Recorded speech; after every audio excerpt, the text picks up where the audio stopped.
আমাদের 4 কিলো ছানা ঢেলে নেওয়া হলো। মামা এতে কি কি দেওয়া হবে? ওই ময়দা আর একটু গুড়ের সেন্ট। মামা বলছে ময়দা আরোট আর গুড়ের সেন দেওয়া হবে রসগোল্লার খামিতে।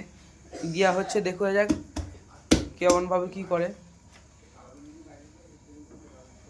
যে গুড়ের সেন দিচ্ছে।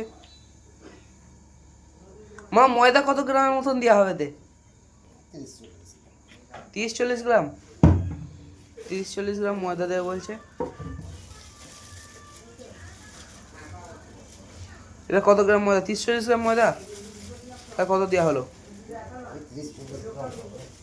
আর অ্যারোট 20 গ্রাম অ্যারোট দেওয়া হলো। এবার কি বাটা হবে?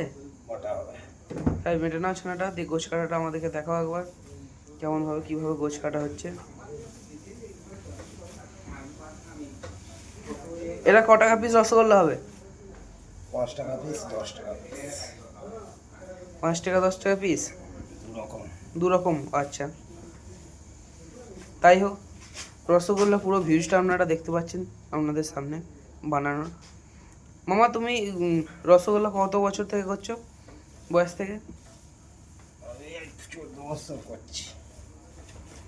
যে রসগোল্লা আছে, রসগোল্লা আছে, রসগোল্লার সাইজ আপনাদেরকে আমি দেখিয়ে দিচ্ছি পরে খেবে। ওইটা দেখাও।